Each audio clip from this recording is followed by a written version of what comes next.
Hello and welcome to episode 3 of Keeping It Real podcast, the first podcast for real estate agents, made by real estate agents. My name's DJ Paris. I am your host. And if you're new to the show, what we do is go out and find really successful or impressive real estate agents, and we interview them and we have them tell their story and also give tips so that everyone in the community can share and learn. Today is no exception. We have Kim Kerbis on the show from At Properties, and she has a really impressive career. She's been in business for 21 years and has served, aside from her own personal production, served on boards, including National Association of Realtors. So we just got finished talking. She discusses how she got started, how she's built her business, but also as a teacher, she is an educator with people in her own firm, talks about how to improve your skill set with your buyers, and also talks about a lot of ethics issues that you can be aware of so you can always do the right thing for your clients. So without further ado, let's get started. And Kim Kerbis coming up.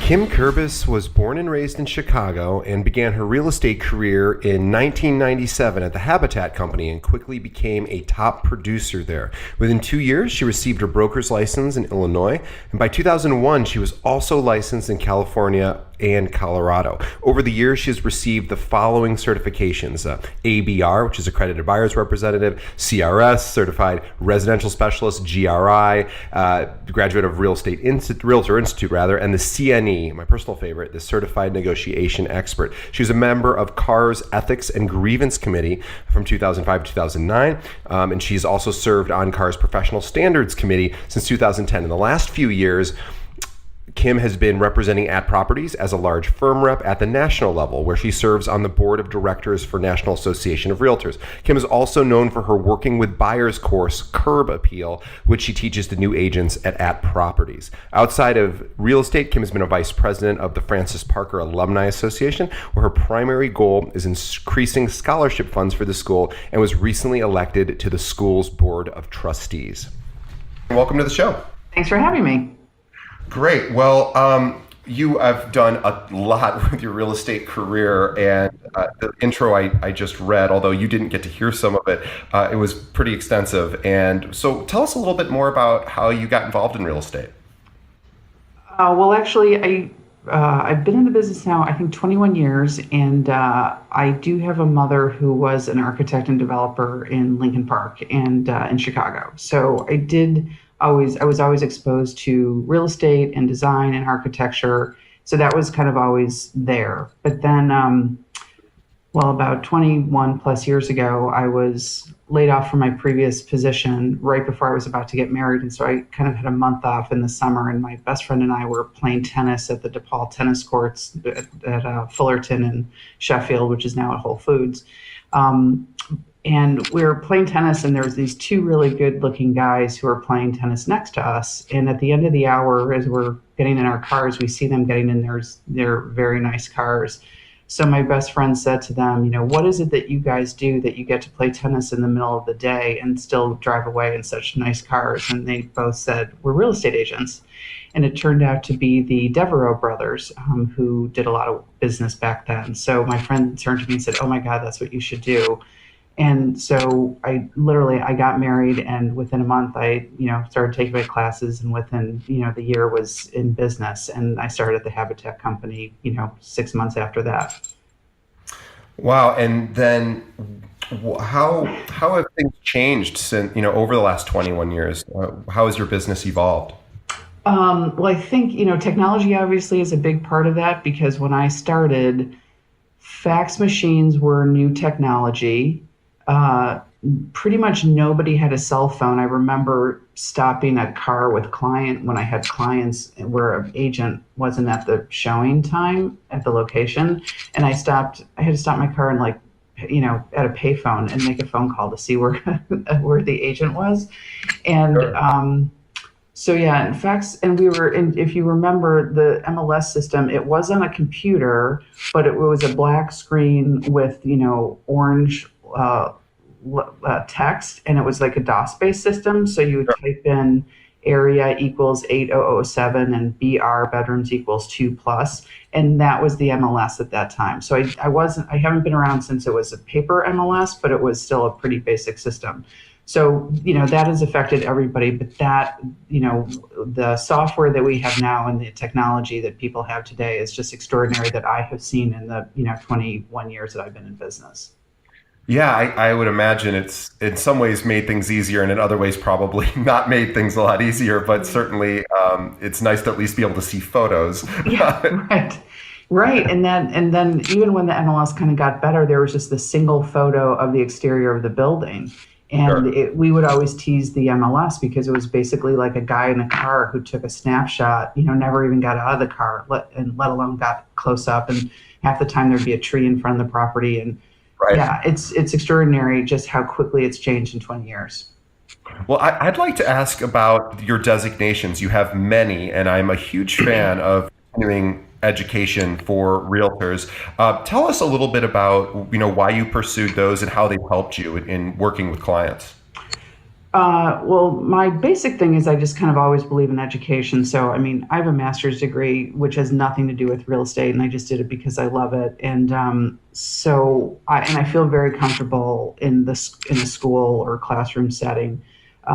So pretty much once I got the sale, and at that time it was called the salesperson's license. Within a year or two, I got my broker's license because I thought, oh well, one day I'll be a managing broker.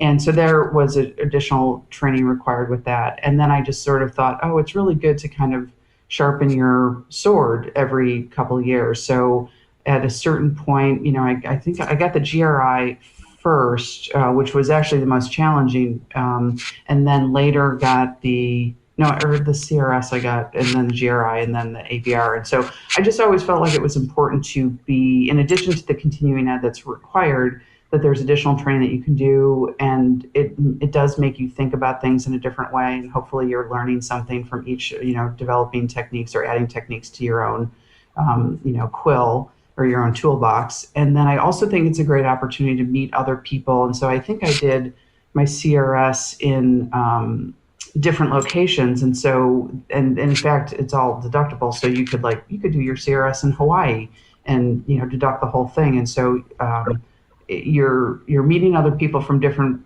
places, and so the idea also is that you're possibly increasing your referral base as well, from state to state. But it's really just an inherent thing that I love education, and so it also kind of makes sense about the teaching too, because once you kind of develop a pattern or I call it, developing a protocol, you want to, I mean, if you're, I don't know, I just sort of feel like I want to share that with other people to help them, because I did not have any of the training at Habitat Company, honestly. Sure. Well, and it's a different type of company for sure. And tell us, and that's a perfect segue into you becoming a teacher as with respect to new brokers or brokers new to at least at properties. Tell us a little bit about Curb Appeal, your own course. Yeah, so it initially started at properties, did maybe like a 5 or 10 week session of agents who were new to the company or new to real estate, and I was asked to do the listing. There was one class on listing, and after a couple of years I realized I was actually really good, much better at the buyers, or much better at teaching the buyer side, because I had developed this technique, and it seems so simple, but it really just comes down to having a meeting with clients before they set foot in your car, and before you kind of spend any time out on the road with anybody, setting up appointments or whatnot. I think it's really important to get an idea, and there's obviously 100 questions that you can ask people, but everything from, how much counter space do they when somebody says, I want a big kitchen, we all assume that we know what they're talking about. But, if their Sure. kitchen is 2 feet, has 2 feet of counter space, for them, a big kitchen, doubling their counter space is only 4 feet, right? But if you have 4 feet now, maybe 12 feet is big. So just kind of like really zeroing in, or, drilling down on what they have now and what they're looking for, what their needs are, what has changed in their life.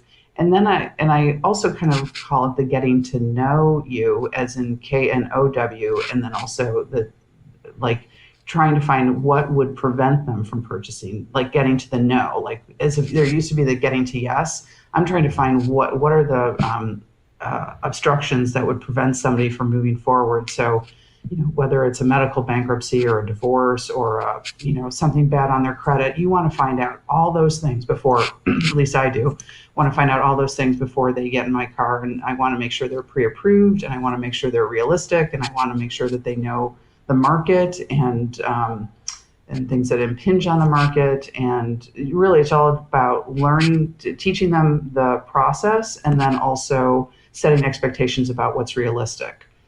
So Yeah. it's a long answer, but it's No, it's basically good. It's a long and yeah. it's a 2 hour interview that I have with clients before we go out and look Wow. at property.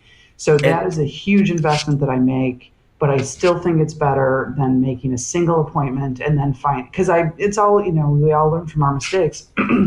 And so everything that I teach in my class are things that I've learned from making mistakes with clients, like not finding out that there was a divorce or a bankruptcy or, whatever it is, or that they had a, pool table that I didn't ask about. So right. all those things I like to share in class. And my feeling is if people can kind of take one thing away from the class, that then and they can incorporate it into their protocol, whatever their business is, then I feel like I've made a difference.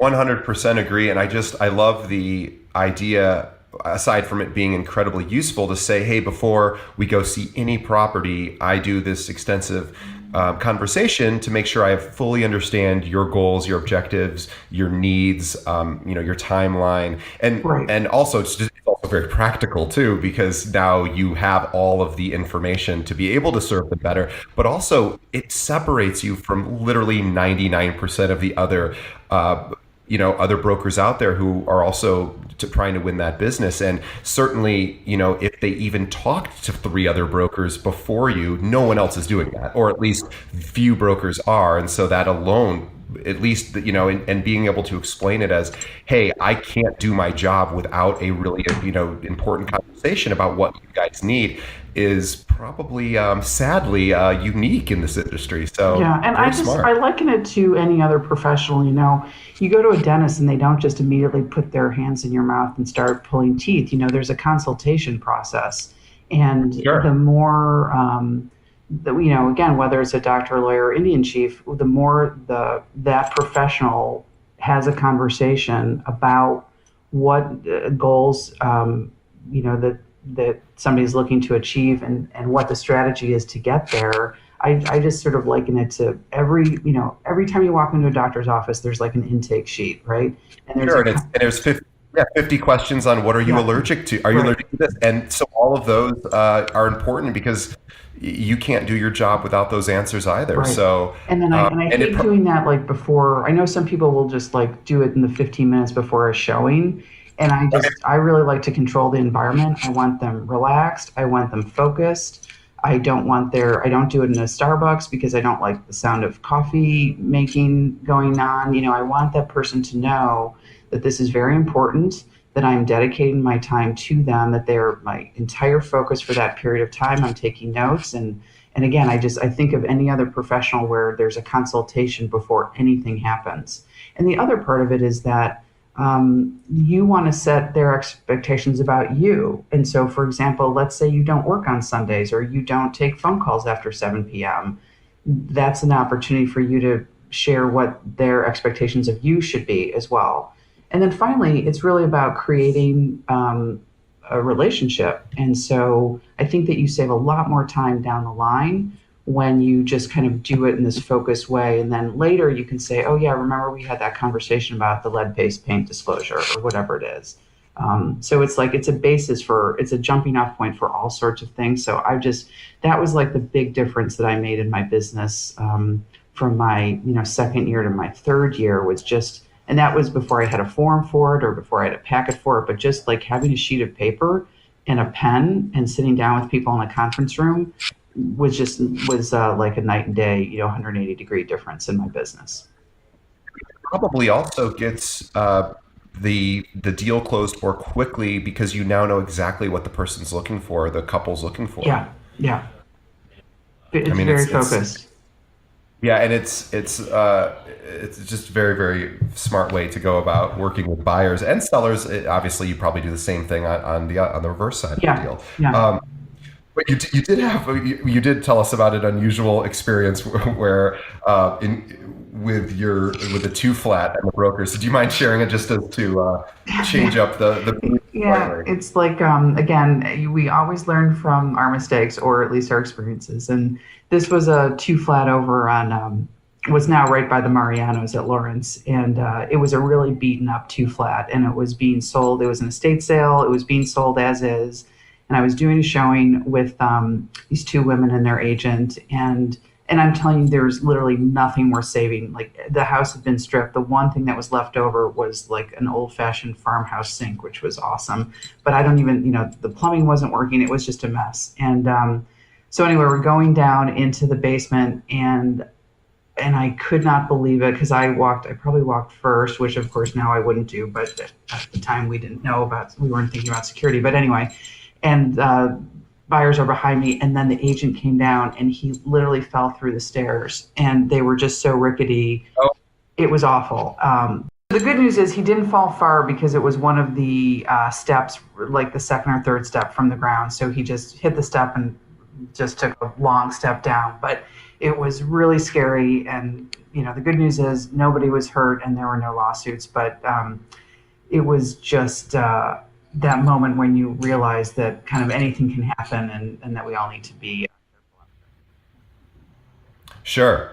And I want to talk a little bit about some of the boards that you serve on. In particular, I know you do a lot with ethics. You also are on the National Association of Realtors Board of Directors.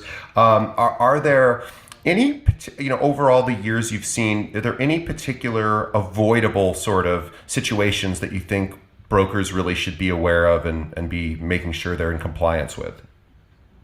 Yeah, so I was on ethics and grievance kind of during the downturn, and so what we saw a big influx of was procuring cause cases, and that honestly, there is no simple answer for that because and honestly, if you have five people on a particular board hearing a particular case, maybe I shouldn't say this, but I swear you could get, and you have a different set of people hearing the same case, you may get an answer. I really wish that National Association would kind of come up with a lockstep um, way in which procuring cause can be dealt with. But that is a place where I think there's more procuring cause cases when the market is tight and people are not making money, so they get more grabby. And then Sure. when the market is better, they're more comfortable and there's like better flow, and so they kind of let things. They're more likely to let things go by. I think the easiest or the one of the best things that people can do obviously is keep records. Keep emails, and the hard thing is when people text you because it's hard to kind of it's not hard, but it's a little bit more takes a couple more steps to archive that material.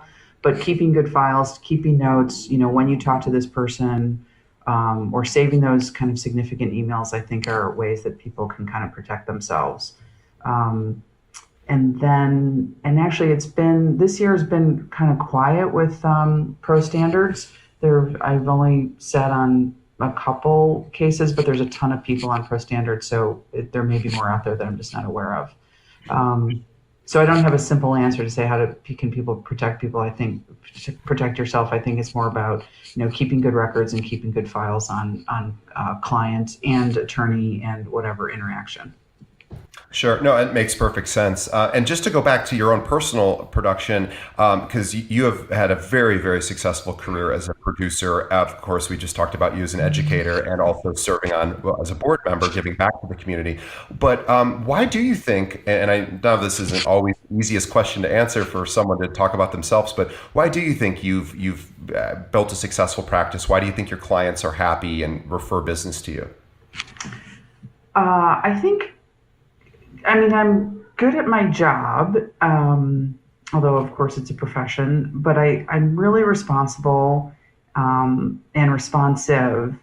But mostly I think it's because I'm real. I'm not fake, and I don't. try and pretend that I'm somebody that I'm not. And I think that's actually easier for younger, and I'm truly meaning like younger agents, like people who are like in their, let's say, 20s and 30s, who within the zeitgeist, it's a lot easier to be yourself than it was 20 years ago when I started, where there was sort of like a way in which real estate agents talked or dressed, or the cars that they drove, or their hairstyles, or their shoes, or whatever it was. That was sort of like that classic, what it meant to be a female real estate agent. You look like X. And I think now it's uh, it's more open to whoever you are, whatever type of person. I just think society is like more open to it.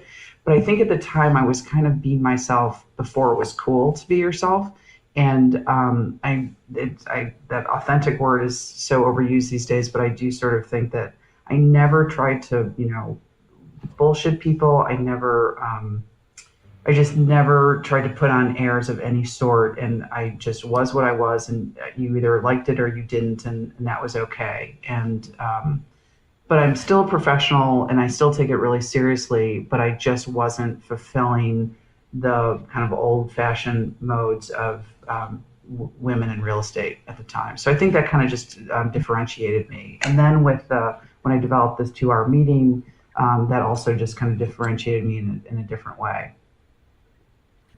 Yeah, definitely. I think that's a really complete answer, and so I think you just have the standards for, obviously, for yourself, for the amount of work that you do for a client, but also for also separates you from everyone else who may be competition, which I'm sure you don't even view as competition. There's I there's don't enough think it's business for. competition, but I think we're all competitive in some ways, or at least I'm very competitive. But what I try and do, and I'm not always good at this because we can, get down on ourselves, but I really try and see what other people are doing and learn from them and see if it's something that I can incorporate into my business too. So, just the longer you're around and you see how other people interact or how they present themselves or how they do showings, you learn a ton from other people. And then I think it's all about sort of like being, I don't know, you take a concept that they're doing and you apply it to yourself, but you make it your own when you do it yourself. And so you're getting inspired by them, but then you're incorporating it and kind of, for me, I'm putting like the Kim twist on it. But I think we can always continue to learn from other people. And I swear, I'm sure every other agent will say this, which is we learn something new every day. We think we've got it, and then something will happen, and you realize, oh, I hadn't thought of, I hadn't anticipated that particular thing, and so then you just learn from it, and you try and be better the next time, so that you can anticipate it. I think that's a perfect answer. Well, thank you so much for your time. If anyone, Kim, how can clients reach you if they have needs of buying, selling, renting? What's the best way for them to reach you? Yeah, so my office number is 773-305-0585, and my email is kimkerbis@atproperties.com. And I also do have a website, which is lakeeffectchicago.com. And so there's like a nice introduction and photo of me and that kind of stuff. Awesome. Well, Kim has been in business for 21 years, and she's obviously been incredibly successful, not just in the personal production, but as an educator, as well as serving on boards. And we really appreciate, she's busy, but we appreciate your time. And thank you so much. Thank you so much for having me. Have a great day.